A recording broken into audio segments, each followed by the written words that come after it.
Hello friends, the next topic under discussion is distance vector routing protocols. In this video we will discuss about distance vector routing protocols, their features, algorithms, merits, demerits and other related detail. So let's start it. Distance vector routing protocols fall under the category of interior gateway protocols along with link state routing protocols. There are three main types of distance vector routing protocols, which are RIP1, RIP2 and IGRP. All of these protocols are not in use in the networks in today's world. We use RIP v2 in some of the places, and IGRP has grown to EIGRP, which is Cisco proprietary. So what are distance vector routing protocols? These are the protocols that use distance or hop count for best path selection and IP packet forwarding. These protocols are based on Bellman and Ford algorithms.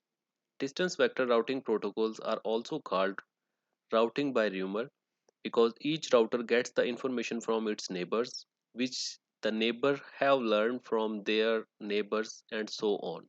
So the information is passed on from neighbor to neighbor. That's why it is also called as routing by rumour. There are different types of the protocol which fall under the category of distance vector type.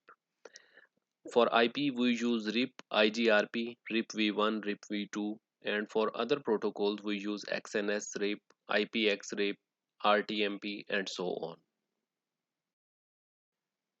Distance vector routing protocols use UDP port for transport due to its periodic nature.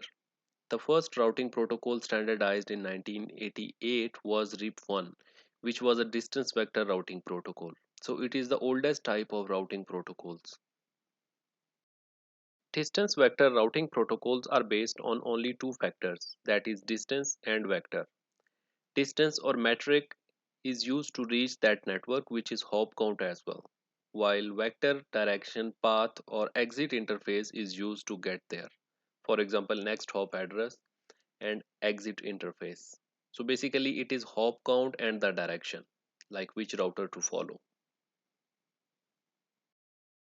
Distance vector routing protocols do not have the full knowledge of the entire path until the destination. What they know is only their immediate neighbors. Distance vector routing protocols are simple, they require little management, and they are efficient for small networks. However, they have very poor convergence properties that do not scale well. So they are not suitable for larger networks if we use the pure distance vector routing. But there are other flavors of distance vector routing protocols which have emerged later on, like EIGRP, which are hybrid protocol, but it is mainly based on distance vector routing. So these protocols are efficient and are used in today's modern networks. Distance vector routing algorithm is not so complex like link state routing protocols or SPF, and it is based on three steps only. In the first step, each node calculates the distances between itself and all other nodes within the autonomous system and stores this information as a table. In the next step, each node sends its table to all the neighboring nodes periodically. And in the final and third step, when a node receives distance tables from its neighbors, it calculates the shortest routes to all other nodes and updates its own table to reflect any changes.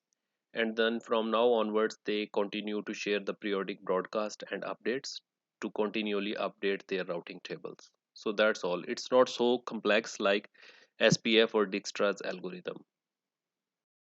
Let's discuss some important features, merits and demerits related to distance vector routing protocols.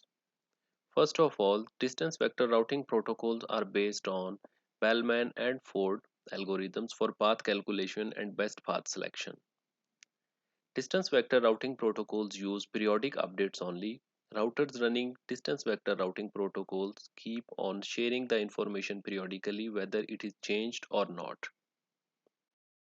However, a major demerit of distance vector routing is that the protocols which follow it are slow in convergence because changes in the network topology are not reflected quickly since updates are spread node by node. Routers in distance vector routing protocols determine the best path or the route for data packets based on the hop count or distance. Distance vector routing protocols have less computational complexity and less message overheads. That's why they are simple to configure. The routers running distance vector routing protocols have partial view of the network topology. They only know their immediate neighbors. Fellman-Ford algorithm does not prevent routing loops from happening, and it suffers from the count to infinity and other similar problems.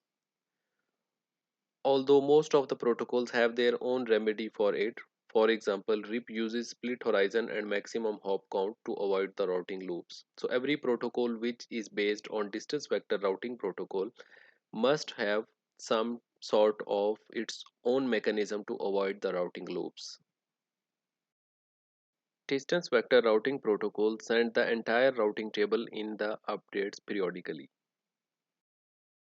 Distance vector routing protocols use broadcast updates through UDP, and they create more traffic than link state routing protocol because a hop count change must be propagated to all routers and must be processed on each router periodically. So they need more bandwidth. Distance vector routing protocols are less resource intensive due to less computational complexity and less message overheads. Distance vector routing protocols are also flat. They are not hierarchical in nature and they do not use areas just like link state routing protocols. They are less scalable as compared to other protocols. So for larger networks, they are not suitable. Let's summarize distance vector routing protocols before closing down. We have discussed in the whole video that distance vector routing protocols use hop count for the best path selection. We call it as distance as well. We have also discussed their features, the algorithm, which is a three-step simple algorithm. We have also discussed the merits and demerits and related features to distance vector routing protocols.